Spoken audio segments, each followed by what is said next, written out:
ಆಸ್ತಿಕ ಸಜ್ಜನರೇ, ಇದು ಕ್ಷೇಮ ಮಾರ್ಗ.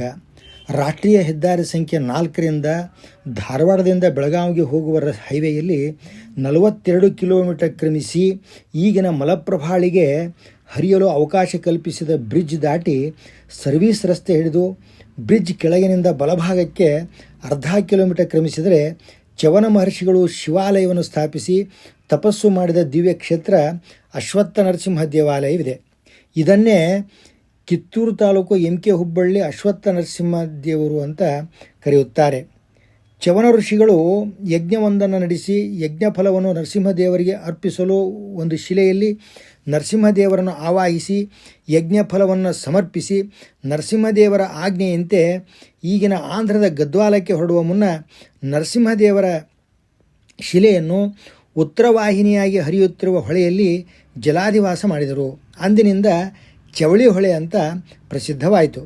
17ನೇ ಶತಮಾನದಲ್ಲಿ ವಿಜಯನಗರದ ಅಚ್ಯುತರಾಯನು ತನ್ನ ಪ್ರವಾಸದ ಹಾದಿಯಲ್ಲಿ ಈ ಸ್ಥಳದ ಹತ್ತಿರ ವಿಶ್ರಾಂತಿಗಾಗಿ ತಂಗಿದ್ದಾಗ ಕಂಡ ಸ್ವಪ್ನದಂತೆ ಅಲ್ಲಿ ಮರೆಮಾಚಿರುವ ಈಶ್ವರಲಿಂಗವನ್ನು ಶೋಧಿಸುವಾಗ ಸೇವಕರ ಕೈಯಲ್ಲಿದ್ದ ಹರಿತವಾದ ಆಯುಧವು ಅಶ್ವತ್ಥ ವೃಕ್ಷಕ್ಕೆ ತಗುಲಿ ಗಿಡದಿಂದ ರಕ್ತಸ್ರಾವವಾಯಿತು. ಇದರಿಂದ ಅಚ್ಯುತರಾಯನಿಗೂ ಆತನ ಸೈನ್ಯಕ್ಕೂ ಮಲಮೂತ್ರ ವಿಸರ್ಜನೆ ಸ್ಥಗಿತವಾಗಿ ಪಡಬಾರದ ಪಾಡು ಪಟ್ಟರು. ಅಶ್ವತ್ಥ ವೃಕ್ಷದಿಂದ ರಕ್ತಸ್ರಾವವಾದ ಬಗ್ಗೆ ತಿಳಿದು ನೋಡಲಾಗಿ ಅಚ್ಯುತರಾಯನು ಮೂರ್ಛೆ ಹೋದನು. ಎಚ್ಚರವಾದಾಗ ಆಕಾಶವಾಣಿಯಾದಂತೆ, ಹೇ ರಾಜ, ಈ ಅಶ್ವತ್ಥ ವೃಕ್ಷದಲ್ಲಿ ಅಶ್ವತ್ಥ ನಾರಾಯಣನಿದ್ದಾನೆ. ಇಲ್ಲಿ ಒಂದು ಕಟ್ಟೆಯನ್ನು ನಿರ್ಮಿಸಿ ಪೂಜೆಗೆ ವ್ಯವಸ್ಥೆ ಮಾಡುವಂತ ಹೇಳಿದ್ದರಿಂದ ಕಟ್ಟೆಯನ್ನು ಕಟ್ಟಿಸಿ ಪೂಜೆಗಾಗಿ ಭೂಮಿಯನ್ನು ಸನದ ರೂಪದಲ್ಲಿ ದಾನವಾಗಿ ಕೊಟ್ಟನು. ಇಲ್ಲಿರುವ ಅಚ್ಯುತರಾಯನ ಕಟ್ಟೆಯನ್ನು ಈಗಲೂ ನೋಡಬಹುದು. ಭಾಗವತದಲ್ಲಿಯೂ ಕೂಡ ಚವನ ಮಹರ್ಷಿಗಳ ತಪಕ್ಕೆ ಭಂಗವಾದದ್ದರಿಂದ ಶರ್ಯಾತಿ ರಾಜ ಮತ್ತು ಅವನ ಸೈನ್ಯಕ್ಕೂ ಮಲಮೂತ್ರ ಅವರೋಧನವಾದ ಬಗ್ಗೆ ಒಂದು ಪ್ರಸಂಗದ ಉಲ್ಲೇಖವಿದೆ. ಚವನ ಋಷಿಗಳು ಅನೇಕ ಸಹಸ್ರ ವರ್ಷ ತಪಸ್ಸಿನಲ್ಲಿದ್ದಾಗ ಅವರ ಮೈ ಮೇಲೆಲ್ಲ ಹುತ್ತವು ಬೆಳೆಯುತ್ತದೆ. ಹುತ್ತಿನ ರಂಧ್ರದಿಂದ ಚವನರ ಕಣ್ಣುಗಳು ಹೊರಗಿನವರಿಗೆ ದೀಪದಂತೆ ಕಾಣುತ್ತಿರುತ್ತವೆ. ಶರ್ಯಾತಿ ರಾಜನು ಒಮ್ಮೆ ಆ ಸ್ಥಳದಲ್ಲಿ ಬೀಡು ಬಿಟ್ಟಿದ್ದಾಗ ಬಾಲೆಯಾಗಿದ್ದ ಮಗಳನ್ನು ಕರೆದೊಯ್ದಿದ್ದನು. ಆಕೆಯ ಹೆಸರೇ ಸುಕನ್ಯೆ. ಸುಕನ್ಯೆಯ ಕಣ್ಣಿಗೆ ಹುತ್ತದೊಳಗಿನಿಂದ ದೀಪಗಳು ಕಂಡಾಗ ಮೊನಚಾದ ದರ್ಭೆಯಿಂದ ಚುಚ್ಚಿದಳು. ದರ್ಭೆಗೆ ರಕ್ತ ಹತ್ತಿರುವುದನ್ನು ಸುಕನ್ಯೆ ಗಮನಿಸಿ ಗಾಬರಿಗೊಂಡು ಸುಮ್ಮನಿದ್ದು ಬಿಟ್ಟಳು. ಇದಾದ ಕ್ಷಣದಿಂದಲೇ ಶರ್ಯಾತಿ ರಾಜನಿಗೆ ಮತ್ತು ಅವನ ಸೈನ್ಯಕ್ಕೆ ಮಲಮೂತ್ರ ಅವರೋಧನವಾದವು. ಶರ್ಯಾತಿ ರಾಜನಿಗೆ ನಮ್ಮವರಿಂದ ಏನೋ ಅಪಚಾರವಾಗಿ ಅಧರ್ಮ ಜರುಗಿದೆ ಅಂತ ತಿಳಿದು ಸೈನ್ಯವನ್ನು ವಿಚಾರಿಸಲಾಗಿ ಸುಕನ್ಯೆಯು ತಾನು ಮಾಡಿದ ಕೃತ್ಯವನ್ನು ತಂದೆಗೆ ಹೇಳಿದಳು. ಚವನರಲ್ಲಿ ಕ್ಷಮೆಯಾಚಿಸಿದ ಶರ್ಯಾತಿಯು ಪಶ್ಚಾತ್ತಾಪದ ಮಾರ್ಗವೆಂದರೆ ತನ್ನ ಮಗಳನ್ನೇ ಚವನರ ಸೇವೆಗೆ ತೊಡಗಿಸುವುದೆಂದು ಭಾವಿಸಿ ಚವನರೊಂದಿಗೆ ವಿವಾಹ ಮಾಡಿಕೊಟ್ಟು ಊರಿಗೆ ನಿರ್ಗಮಿಸಿದನು. ಚರಮು ಸುಕ್ಕುಗಟ್ಟಿ ಹೋಗಿದ್ದ ಚವನರ ಸೇವೆಯನ್ನು ನಿಷ್ಠೆಯಿಂದ ಮಾಡಿದ ಚಿಕ್ಕ ವಯಸ್ಸಿನ ಸುಕನ್ಯೆಗೂ ಪತಿ ಸುಖ ನೀಡಬೇಕೆಂದು ಬಯಸಿದ ಚವನರು ತರುಣನ ರೂಪವನ್ನು ಧರಿಸಿದರು. ಮಗಳನ್ನು ಕಾಣಲು ಬಂದಾಗ ಶರ್ಯಾತಿ ರಾಜನು ಯುವ ಚವನರನ್ನು ಗುರುತಿಸಲಾಗದೆ ಮಗಳು ಬೇರೆ ಯಾರೋ ಜಾರ ಪುರುಷನೊಂದಿಗೆ ಇರುವಳೆಂದು ಭಾವಿಸಿ ಸುಕನ್ಯೆಯನ್ನು ಬೈಯುತ್ತಿರುವಾಗ ತಂದೆಯೇ, ಇವರೇ ನನ್ನ ಪತಿ, ನಿಮ್ಮ ಹಳೆಯ ಚವನರು ಅಂತ ಹೇಳಿದಳು. ಶರ್ಯಾತಿ ರಾಜನಿಗೆ ಸಂತೋಷವೂ ಆಯಿತು. ಅದಕ್ಕಾಗಿಯೇ ಚವನಪ್ರಾಶ ಸೇವಿಸಿ ತರುಣರಾಗಿರಿ ಅಂತ ತಯಾರಕರ ಘೋಷಣೆ.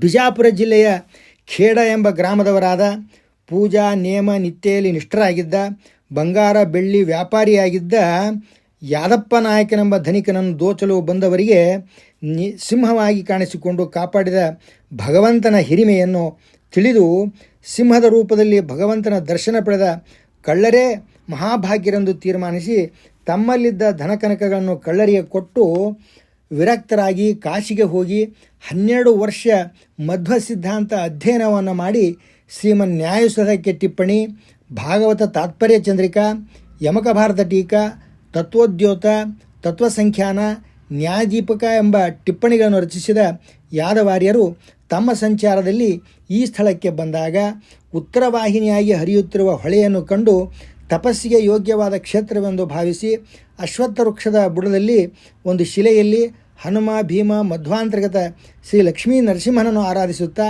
ಕೆಲವು ಕಾಲ ತಂಗಿದ್ದಾಗ ಯಾದವಾರ್ಯರ ಶಿಷ್ಯನು ಪೂಜೆಗೆ ನೀರು ತರಲು ಹೋಗಿದ್ದಾಗ ಸಿಕ್ಕಂಥ ಬಂಗಾರದ ನಾಣ್ಯಗಳಿಂದ ತುಂಬಿದ್ದ ಕೊಡವನ್ನು ಹೊತ್ತು ತಂದನು. ಅದರಿಂದ ಯಾದವಾರ್ಯರಿಗೆ ಬೇಸರವಾಗಿ, ಇದು ನಮ್ಮ ಉಪಯೋಗಕ್ಕೆ ಬರುವುದಿಲ್ಲ, ಎಲ್ಲಿತ್ತೋ ಅಲ್ಲಿಟ್ಟು ಮೃತ್ತಿಗೆ ಲೇಪಿಸಿಕೊಂಡು ಸ್ನಾನ ಮಾಡಿ ಬಾ ಅಂದರು. ಇದರಿಂದ ಪ್ರಸನ್ನನಾದಂಥ ನರಸಿಂಹದೇವರು ಸಪ್ತಫಣ, ಶ್ರೀಲಕ್ಷ್ಮಿ, ಕಾಮಧೇನು, ಸೂರ್ಯ, ಚಂದ್ರ, ಶಂಖ, ಗದಾ, ಪದ್ಮ, ಗರುಡ ಸಮೇತನಾಗಿ ಕನಸಿನಲ್ಲಿ ತೋರಿಸಿಕೊಂಡಾಗ ವಾಸಿಷ್ಠ ಕೃಷ್ಣ ಮಮದೇಹಿ ಕರಾವಲಂಬಂ ಅಂತ ಸ್ತುತಿಸಿದ ಯಾದವಾರ್ಯರಿಗೆ ನರಸಿಂಹದೇವರು ಹಸ್ತಲಾಘವ ನೀಡಿ ಆಲಿಂಗಿಸಿಕೊಂಡರು.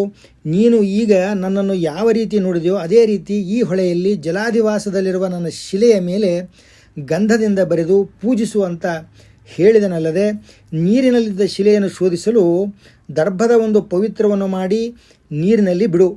ಅದು ಪ್ರವಾಹದ ವಿರುದ್ಧ ಚಲಿಸಿ ಒಂದು ಕಡೆ ನಿಂತಾಗ ಅದಕ್ಕೆ ಬೆಂಕಿ ತಗುಲಿ ಉರಿಯುವ ಸ್ಥಳದಲ್ಲೇ ನನ್ನ ಶಿಲೆ ಇದೆ ಅಂತ ಹೇಳಿದನು. ಆ ಶಿಲೆಯನ್ನೇ ಚವನರು ಹಿಂದೆ ಜಲಾಧಿವಾಸ ಮಾಡಿದ್ದರು. ಅದರಂತೆ ಶೋಧಿಸಿದ ಶಿಲೆಯ ಮೇಲೆ ಗಂಧದಿಂದ ಶ್ರೀ ಲಕ್ಷ್ಮೀ ನರಸಿಂಹದೇವರನ್ನು ಬರೆದು ಪೂಜೆಯನ್ನು ನೆರವೇರಿಸಿದರು. ಇಂದಿಗೂ ಆ ರೂಪದಲ್ಲಿ ಭಕ್ತರ ಇಷ್ಟಗಳನ್ನು ಈಡೇರಿಸುತ್ತಾ ಅಶ್ವತ್ಥ ಲಕ್ಷ್ಮೀ ನರಸಿಂಹದೇವರು ನೆಲೆಸಿದ್ದಾರೆ. ಚವಳಿ ಹೊಳೆಯ ಉಗಮಸ್ಥಾನವಾದ ಖಾನಾಪುರ ತಾಲೂಕ ಕುರ್ಕುಂಬಿ ಎಂಬ ಗ್ರಾಮದಿಂದ ಮಲ್ಲಮ್ಮನೆಂದು ಒಬ್ಬ ಹೆಣ್ಣುಮಗಳು ತನ್ನ ಅಜ್ಜನು ದಿನವೂ ಮಾಡುತ್ತಲಿದ್ದ ದೇವರ ಪೂಜೆಗಾಗಿ ಚವಳಿ ಹೊಳೆಯಿಂದ ನೀರನ್ನು ತರುತ್ತಿದ್ದಳು. ಒಂದು ದಿನ ಹೊಳೆಗೆ ಹೋದ ಮಲ್ಲಮ್ಮಳು ಬಹಳ ಹೊತ್ತು ಹಿಂತಿರುಗಿ ಬರಲಿಲ್ಲ. ಅಜ್ಜನು ಹೊಳೆಯತ್ತ ಹೋಗಿ ಅವ್ವ ಮಲ್ಲಮ್ಮ ಅಂತ ಕೂಗಿದಾಗ ಅದಾಗಲೇ ಹೊಳೆಯಲ್ಲಿ ಬೆರೆತಿದ್ದ ಮಲ್ಲಮ್ಮನು ಅಜ್ಜನ ಕೂಗಿ ಕೈ ಬೀಸಿ ನಾನಿಲ್ಲಿ ಹೊಳೆಯಲ್ಲಿರುವುದಾಗಿ ಹೇಳಿದಳು ಮತ್ತು ಮುಂದಕ್ಕೆ ಹೋಗುತ್ತಿರುವುದಾಗಿ ಹೇಳುತ್ತಾ ಕೂಡಲ ಸಂಗಮದವರೆಗೆ 12 ಸ್ಥಳಗಳಲ್ಲಿ ಹೊಳೆಯ ದಡದಲ್ಲಿದ್ದ ಜನರಿಗೆ ಕೈ ಎತ್ತಿ ತೋರಿಸಿದಳು. ಆ 12 ಸ್ಥಳದಲ್ಲಿ ಜಿಗಣಾಚಾರ್ಯರಿಂದ ದೇವಾಲಯಗಳು ನಿರ್ಮಾಣವಾದವು ಅಂತ ಮಾತನಾಡಿಕೊಳ್ಳುತ್ತಾರೆ. ಮಲ್ಲಮ್ಮನು ಹೊಳೆಯಲ್ಲಿದ್ದು ಪಾಪಿಷ್ಠರ ಮಲವನ್ನು ತೊಳೆಯುತ್ತಿರುವುದರಿಂದ ಮಲಾಪಹಾರಿ ಹೊಳೆಯು ಮಲಪ್ರಭೆಯಾಯಿತು. 7 ತಲೆಮಾರುಗಳಿಂದ ಶ್ರೀ ಅಶ್ವತ್ಥ ನರಸಿಂಹದೇವರ ಪೂಜೆಯಲ್ಲಿ ನಿರತರಾಗಿರುವ ಮನೆತನದಲ್ಲಿ ಈಗಿರುವ ಪರ್ಯಾಯಸ್ಥರ ಹೆಸರು ಶ್ರೀ ಶೇಷಗಿರಿ ಆಚಾರ್ಯರು. ಇವರ ತಂದೆ ಶ್ರೀ ನರಸಿಂಹಾಚಾರ್ಯರು ಪೇಜಾವರ ಅಧೋಕ್ಷದ ಮಠದ ಶ್ರೀ ಶ್ರೀ ಶ್ರೀ ವಿಶ್ವೇಶತೀರ್ಥರಲ್ಲಿದ್ದು ಹರಿಗುರುಗಳ ಸೇವೆ ಸಲ್ಲಿಸುತ್ತಿದ್ದಾಗ ಸ್ವಾಮಿಯು ಸ್ವಪ್ನದಲ್ಲಿ ಕಾಣಿಸಿಕೊಂಡು ಕ್ಷೇತ್ರಕ್ಕೆ ಬರುವಂತೆ ಸೂಚಿಸಿದ್ದರಿಂದ ಈಗ 60 ವರ್ಷಗಳ ಹಿಂದೆ ಇಲ್ಲಿಗೆ ಬಂದು ರಸ್ತೆ ಇಲ್ಲದ ಹಾವು ಚೇಳುಗಳಿಂದ ಕೂಡಿದ್ದ ಕಂದೀಲಿನ ಬೆಳಕಿನಲ್ಲಿಯೇ ಬದುಕುತ್ತಾ ಪೂಜಾದಿಗಳನ್ನು ನಿರ್ವಹಿಸಿದರು. ಅವರಿಗೀಗ ವಯಸ್ಸಾಗಿದ್ದರಿಂದ ಮನೆಯಲ್ಲೇ ಇದ್ದಾರೆ. ದೇವಾಲಯದವರೆಗೂ ಬಸ್ಸು ಕಾರು ಚಲಿಸುವಷ್ಟು ಸುಸ್ಥಿರ ರಸ್ತೆ ಇದೆ. ಅಸ್ಥಿ ವಿಸರ್ಜನೆಗೂ ಬಹಳ ಜನ ಇಲ್ಲಿಗೆ ಬರುತ್ತಾರೆ. ನಾಮಕರಣ, ಮದುವೆ, ಮುಂಜಿ ಎಲ್ಲದಕ್ಕೂ ಯೋಗ್ಯ ಕ್ಷೇತ್ರವಾಗಿದೆ. ಮದುವೆಗೆ 10,000 ಬಾಡಿಗೆ ಕಟ್ಟಬೇಕು. 8,000 ಜನರ ಊಟ ತಯಾರಾಗುವಷ್ಟು ಭಾಂಡೆ ಸಾಮಾನು ಲಭ್ಯವಿದೆ. ದೊಡ್ಡ ಪ್ರಮಾಣದ ಅಡುಗೆಗೆ ಅಡುಗೆಯವರನ್ನು ನಾವೇ ಕರೆದೊಯ್ಯಬೇಕು.